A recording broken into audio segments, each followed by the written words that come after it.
मान्यवर आज से निवेदन करूंगा कैसे घर को लड़ाया जाता है। एक बहू है अपने घर में बैठी है, पड़ोसी आ गई आग लगाने। अब बैठी बातचीत की, नाश्ता किया, चाय पिया और जो भी बिस्किट बिस्किट उसने खिलाए खाई। अब मालूम है कैसी आग लगाई उसने, घर में कैसे फूंका जाता। कुछ लोग ऐसे ही होते हैं जिनका काम आग लगाना हुआ करता है। कुछ लोग ऐसे होते हैं जो पेट्रोल लिए बैठे रहते हैं कि कब जिनकारी भड़के और पेट्रोल डाल दिया जाना चाहिए। कुछ लोग ऐसे होते हैं समाज में। वो महिला गई, चाय पी ली, नाश्ता कर ली, जाते समय बहू के कान में बोल गई कि बहन अब मैं चलती हूँ। अब बताओ ये बात कान में बोलने की क्या जरूरत थी? ये तो सामने ही बोल देती ना कि अब मैं चलती हूँ। सासू ने कहा क्यों रही, क्या बोल रही थी वो, जल्दी बता। अरे अम्मा जी कुछ नहीं। भाई चुप, कैसे नहीं बोली? अरे अम्मा जी यही बोल कर गई है वो कि मैं चलती हूँ। चुप, ये बात कोई कान में बोली जाती है? जरूर मेरे खिलाफ भड़का रही होगी और तू भी उसके पक्ष में बोल रही है। सही बता, अब बेचारी सही क्या बताए, बात तो यही है। लेकिन सासू की दिमाग में कीड़ा डाल करके चली गई, घर को आग लगा करके चली गई, घर को बर्बाद करके चली गई। सासू ने कहा मैं देख लूंगी तुझे। पड़ोसिन के बातों में लगी रहती है। सही बता, तुझे कसम है वो क्या बोल कर गई? अब बोलो बेचारी बहू क्या बोले कि क्या बोल गई? अरे वो बोल कुछ नहीं गई, तुम्हारी खुशियों में आग लगा करके बाहर। ऐसे पड़ोसियों से सावधान, ऐसे लोग जो हमारे घरों को उजाड़ा करते हैं। महिलाओं से मेरा निवेदन है, परिवार में कभी दुख मिले, पीड़ा मिले, कष्ट मिले तो पड़ोसियों के सामने कभी आंसू मत बहाना। पड़ोसी के सामने आंसू बहाओगे ये कोई आंसू ना पहुंचेंगे। तुम्हारे जाने के बाद तुम्हारे आंसुओं का मजाक बनाया करते हैं। आपसे इतना निवेदन है, मन करे रोने का तो इंसान की तरफ मुंह करके मत रोना। मंदिर जाना और भगवान के सामने अकेले में 2 आंसू ढुलका लेना। अरे दीवार की तरफ मुंह करके आंसू बहा लेना, मन हल्का हो जाएगा। रो जरूर, क्योंकि महिलाएं बिना रोए रह नहीं सकती हैं। ध्यान रखो, 2-4 तो टपक ही आते हैं, 1-2 बार खूब रो, दीवार की तरफ मुंह करके रोना। आप कहेंगे महाराज दीवार की तरफ मुंह करके रोएंगे तो कौन से दुख मिट जाएंगे? अरे दुख तो ये पड़ोसी भी ना मिटाएंगे। एक बात याद रखना, दीवार की तरफ आंसू बहाओगे ना तो दीवार भले तुम्हारी सहायता ना करे, लेकिन एक विश्वास दिलाता हूं, दीवार तुम्हारी मजाक भी नहीं बनाएगी, तुम्हारे आंसुओं की हंसी भी नहीं बनाएगी। ध्यान, अकेले में रो लीजिए, बहा लो आंसू, कुछ नहीं होता है। मान घरों को मत उजाड़िए। क्या हो जाता है तुम्हें? शादी होती है, भाई भाई के व्यवहार में फर्क पड़ जाता है, लेकिन कुछ आदर्श परिवार आज भी हैं इस दुनिया में जिन्हें हम अपना उदाहरण बना करके प्रस्तुत कर सकते हैं। विचार करिए, आप सोचिए, ऐसे आदर्श परिवार भी दुनिया में होते हैं जो भाई के लिए दूसरा भाई जान देने को तैयार हो जाए। मैं एक शहर में गया और जैसे ही मैं गया उसके घर में गया, उसने पूरे घर में चरण पड़वाए। मैंने कहा तू मुझे मकान दिखा रहा है? बोले महाराज मकान नहीं दिखा रहा हूं, आपके चरण हर कमरे में पड़ना चाहिए। मैंने जब उसका मकान देखा, बड़ा आलीशान मकान, मैंने कहा इतना आलीशान मकान, इतना सुंदर मकान तुम्हारा? मालूम है उस भाई के आंखों में आंसू आ गए। उसने कहा महाराज ये मकान मेरा नहीं है। तो फिर किसका है? ये मेरे बड़े भाई का है। बड़े भाई का? बोले हाँ। जब मेरे बड़े भाई ने मकान बनाया और मुझे बुलाया कि भाई आओ, पहला निमंत्रण मैं तुम्हें देता हूं, उसके बाद मैं समाज को दूंगा। और जैसे ही मैं आया और मेरे मुंह से इतना निकल गया कि भैया ये मकान बनाया है या स्वर्ग बनाया है, इतनी खूबसूरत कोठी तुम्हारी। मेरे भाई ने मेरी तरफ देखा और कहा कि तुझे इतना पसंद आ रहा है? बोले हाँ। उसी समय मेरे भाई ने चाबी मेरे हाथ में रख दी, आज से मकान में तेरे नाम करता हूं। ध्यान रखिए मान्यवर, इतनी बड़ी दौलत है किसी के पास इतना बड़ा दिल, एक एक इंच जमीन के लिए अदालत में खड़े हो जाते हो। ये कैसी मानवीयता है तुम्हारी? विचार, मकान दे दिया उसने, विचार करिए आप, एक शब्द निकला कि मकान सुंदर है, भाई ने कहा आज से इस पर तेरा अधिकार। मुझे एक घटना याद आती है, मैं बचपन में था, मेरा एक अमीर दोस्त था, उसका जन्मदिन आया, उसके भाई ने उसे एक चमचमाती कार इनाम में दी। उसने मुझे बुलाया कि बोले यार मेरे भाई ने मुझे कार दी है, चलो आज अपन घूम के आते हैं। उस दिन बड़ी खुशी हुई। मैं कोई बहुत बड़े शहर का रहने वाला तो था नहीं, पहली बार पूरे गांव में कार आई थी। उसने बिठा करके मुझे घुमाया, ऐसा लगा कि अपन ही नरेंद्र मोदी हैं, बाकी तो सब कीड़े मकोड़े हैं, ध्यान रखिए। बैठ करके कार में जब उसने मुझे चक्कर लगाए, एक गांव से चल करके वह शहर आया।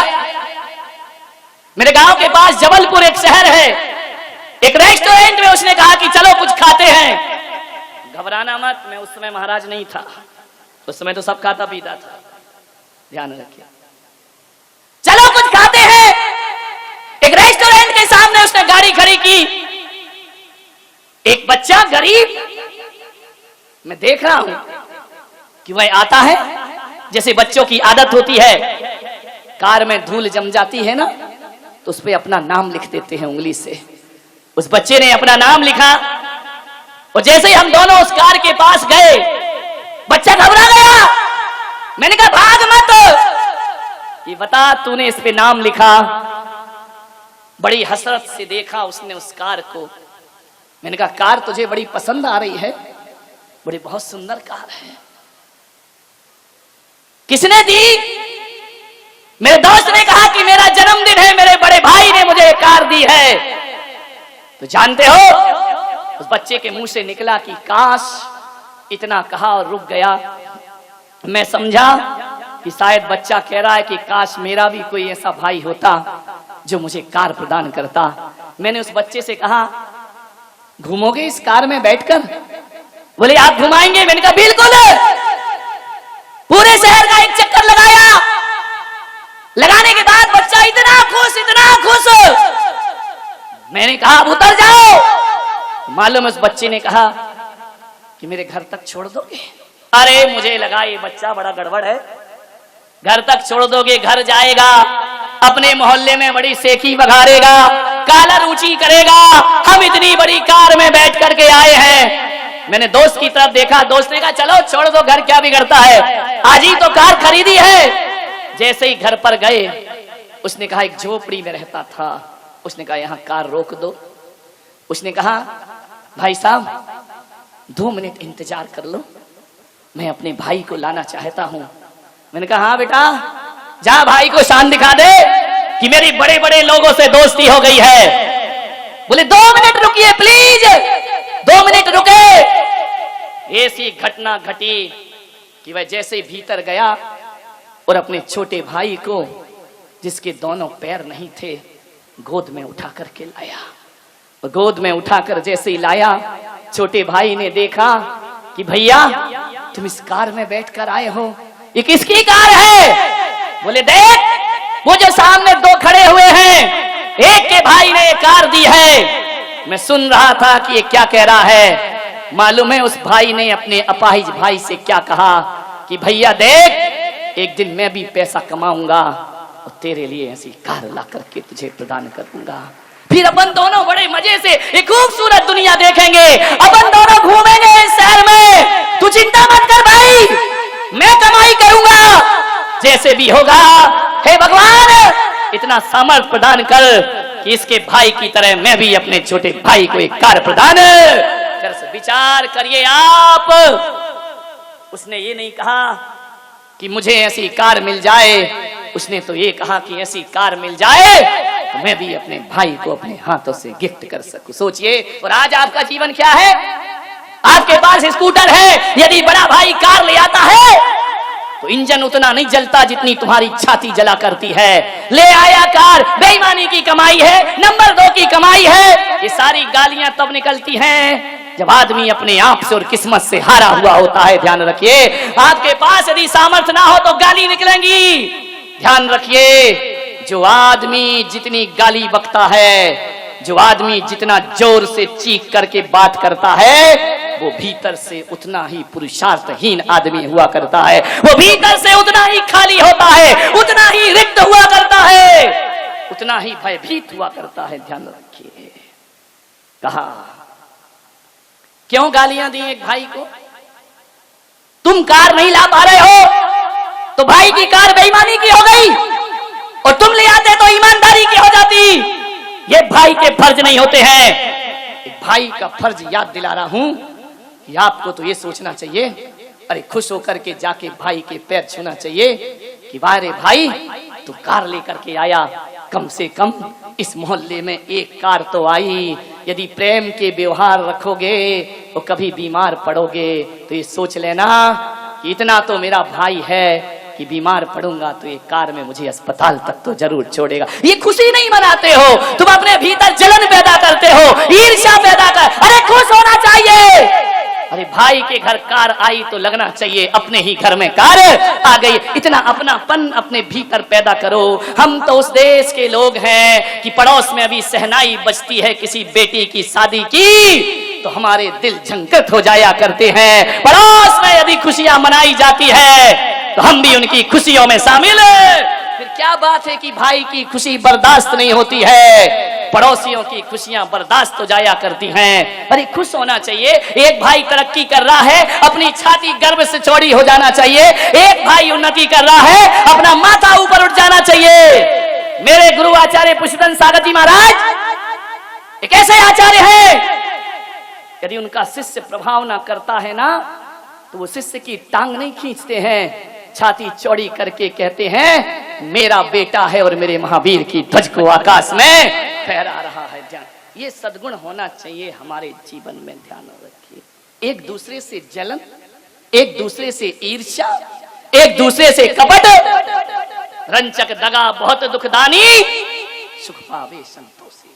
खुशियां बांटिए दुनिया को। क्या दे सकते हो आप किसी को? खुशियां ही तो दे सकते हो। खुशियों के 2 फूल तुम्हारे मुख से नहीं झड़ते हैं। हर वाणी में बारूद भरा हुआ है, हर वाणी में कांटे चुभा करते हैं। ध्यान रखिए। अरे 2 शब्द अच्छे बोल दोगे तो क्या बिगड़ जाएगा तुम्हारी खानदान का? 2 शब्द अच्छे बोलोगे तो पुरखों का मान बढ़ जाएगा। ध्यान रखिए। प्रेम के शब्द चाहिए। दौलत ना हो तो भी चल जाता है।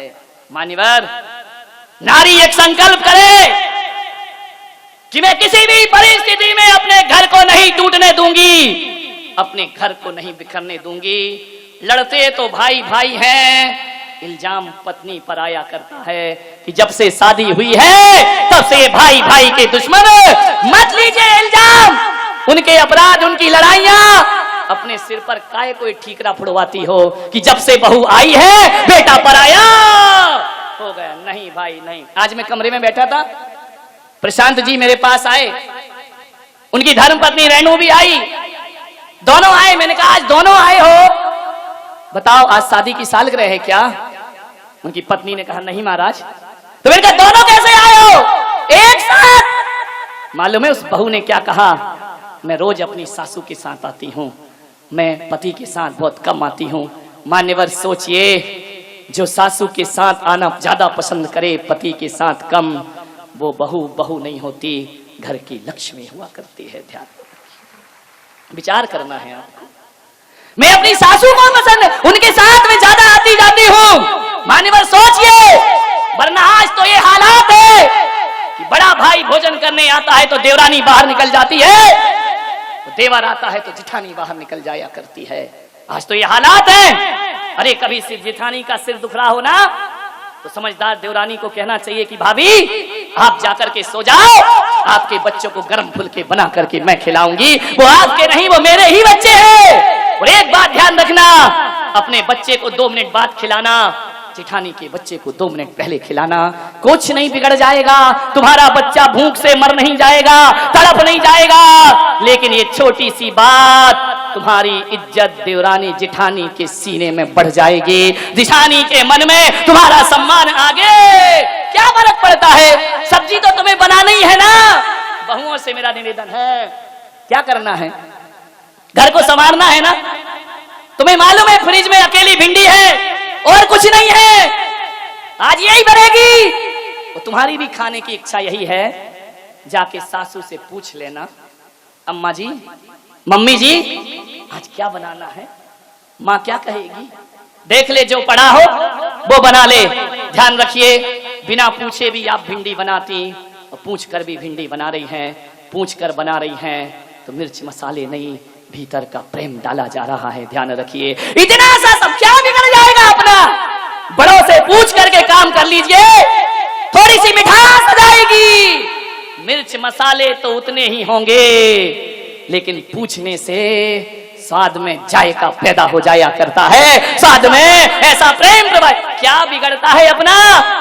आज चतुर्मास कमेटी के लोग हैं, काम वही करते हैं, मुझे नहीं करना है, लेकिन जो पूछ कर और आज्ञा में करते हैं वो संत के हृदय में जगह बनाते हैं, और जो उदंडता करते हैं वो संत की नजरों से गिर जाया करते हैं। ध्यान रखिए, पूछना ही बस तो है हमें, और क्या करना। अपने बाप का जा क्या रहा है, सोचिए, विचार करिए, किस बात की मालिकियत, किस बात की हुकूमत। समाज की चीज समाज में जाएगी। ध्यान रखिए, थोड़ा सा व्यवहार बदलने का प्रयास करिए अपने जीवन। मान्यवर, भाई कभी भाई की बात ना काटे, ध्यान रखना। एक भाई ने जो कह दिया तो कह दिया, फिर उसके पीछे कुछ भी। आज मैंने 21 साल हो गए मुझे घर छोड़े हुए, लेकिन आज भरी समाज के बीच में बोल रहा हूं कि मैंने घर छोड़ा है, लेकिन मेरे घर में भी भाई बहन हैं, लेकिन आज भी उस घर में कोई भी भाई बहन मेरी इजाजत के बिना कुछ करता नहीं है। एक बात ध्यान रखिए, वो मेरे से बड़े हैं, उम्र में बहुत बड़े, 10-10 साल बड़े हैं, लेकिन आज भी यदि एक आदेश कर दिया जाए तो उन भाइयों ने कभी ना कहने की हिम्मत नहीं की, कभी मुझसे जुबान लड़ाने की हिम्मत नहीं की। ध्यान रखिए मान्यवर, भले मैं सन्यासी क्यों ना हो गया हूं, लेकिन कोई भी कार्य, कोई भी निर्णय बिना आशीर्वाद के वो अपने जीवन में स्वीकार नहीं किया। मुझे याद है कि जब मैं घर में था, सबसे छोटी औलाद था मैं अपने परिवार में, यदि घर में खाना बन जाए और मैं स्कूल से आने में लेट हो जाऊं तो मेरे दोनों बड़े भाई तब तक भोजन नहीं करते थे जब तक मैं स्कूल से नहीं आ जाता था। जब तक एक थाली में ना खिलाए तब तक उनके जीवन में उनका पेट नहीं भरा करता था। जब भी नए कपड़े आते थे, चाहे मैं कपड़े खरीदूं चाहे वो खरीदे, ये नियम था, जब तक छोटा नहीं पहनेगा तब तक घर में कोई कपड़े पहना। मुझे कपड़ों का बहुत शौक था, समझ गए क्या। हर हफ्ते कपड़े आते थे, खाना कम चल जाएगा। 3 चीज के मुझे बहुत शौक थे, एक तो बाइक चलाना, वो भी गया, कपड़े अच्छे पहनना, वो भी गया, और पिक्चर देखना, वो भी गया। जय राम जी की हो गई। एक आदमी ने पूछा, पत्रकार ने, कि आपको अच्छे कपड़ों का शौक था और आज बिना कपड़े के घूम रहे हो। मैंने कहा, हाँ यार, मेरी जो चॉइस है ना बहुत हाई फाई है। बोले क्या मतलब। मैंने कहा, मैं हल्का नहीं पसंद नहीं करता हूं, बहुत हाई फाई सोचता हूं। मैंने सारे कपड़े पहन के देख लिए, फिर मैंने कहा मैं ऐसे कपड़े पहनूंगा, ऐसे कपड़े पहनूंगा जो दुनिया के किसी भी मील में नहीं बनते हो। ध्यान रखिए, जो कभी आउट ऑफ डेट नहीं होते हो। तुम्हारी ड्रेस आउट ऑफ डेट हो जाएगी, लेकिन ये 2600 साल से अप टू डेट थी, है और हमेशा रहेगी। ध्यान रखना, तुम्हारे कपड़े दुनिया की मील में मिल जाएंगे, लेकिन दिगंबर संत के वस्त्र दुनिया की किसी मील में नहीं मिला करते हैं। और दिगंबर संत के वस्त्र यदि कहीं मिलते हैं तो माँ की गोद में लेटे हुए निर्विकार बच्चे में दिगंबर संत के कपड़े मिला करते। खाओ तो अच्छा खाओ, वरना भूखे रहो। इसलिए मैं अच्छा खाता हूं, कचरा नहीं खाता, ध्यान रखिए। मैं काहे को बड़े हुए व्रत के छिलके खाऊं, मैं काहे को सबरी के जूठे बेर खाऊं। अभी एक जगह गोपाचल में मेरे आहार हुए, ऋषभ के यहां इतनी मोटी मोटी रोटी टीकड़े बना के ले आई। बोले महाराज खाओ, मैंने कहा नहीं। बोली महाराज ये सबरी के बेर हैं। मैंने कहा राम को खिलाना, सबरी के बेर। मैंने कहा मैं तेरी मोटी रोटी खा जाऊंगा, मुझे कोई दिक्कत नहीं है। अब राम ने जूठे बेर खाए थे कि नहीं, उसने मुझे समझाया। मैंने कहा खाए थे। बोले तुम भी खा लो। मैंने कहा राम के पास दूसरा ऑप्शन नहीं था। था क्या? मेरे पास 12 कटोरी है, और यदि राम के पास दूसरा ऑप्शन होता तो कहते सबरी बेर तो तू खा लेना, आज मेरे हरि का त्याग है। लिया माल मलिदा, यहां ध्यान रखिए। महावीर ने उबले हुए उड़द खाए। दूसरा ऑप्शन था क्या? खीर होती तो क्या चंदना उड़द खिलाती, छिलके खिलाती, और होते छिलके और खीर दोनों होते तो मेरा पूरा विश्वास है महावीर छिलके अवॉइड करते और खीर लेकर के आहार। राजाओं के घर में खीर का आहार हुआ, ऑप्शन ही नहीं था दूसरा। मैंने कहा तेरे पास यदि अकेले टिक्कड़ हो तो ला मैं सबरी के बेर खा लेता हूं, तू खाए माल मलिदा, मुझे खिलाए टिक्कड़। मैं तो नहीं खा सकता भाई, ध्यान रखिए। अच्छा खाना, अच्छा पहनना और अच्छी गाड़ी में घूमना, ये बात अलग है कि मेरी गाड़ी हाथों से नहीं चलती, मेरी गाड़ी पांवों से चलती है। ये 11 नंबर की गाड़ी ना पंचर होती है, ना ट्यूब टायर भस्ट होता है, ना इसमें हमें परमिट बनवाना पड़ता है, ना लाइसेंस लेना पड़ता है। और ट्रैफिक की चिंता हम नहीं करते, ट्रैफिक हमारी चिंता किया करता है। ध्यान मान सोच, प्रेम रखिए जीवन में, दीपक 12 प्रेम का, प्रेम का दिया जलाओ, और प्रेम के दिए में मीठी वाणी का तेल होना चाहिए। ध्यान रखिए, कितना भी प्रेम हो वाणी में जहर घुला है तो प्रेम की हत्या हो जाया करती है। ध्यान, भाई कभी भाई की बात ना काटे। जब जब भाई भाई लड़े हैं, क्या हश्र हुआ है तुम्हें मालूम है? इतिहास उठाकर देखो, कौरव पांडव लड़े, क्या हुआ उनका हश्र मालूम है आपको? बर्बाद हो गया हस्तिनापुर। ध्यान रखिए मान्यवर, रावण और विभीषण में नाराजगी हुई, क्या हश्र हुआ उनका, ध्यान रखिए।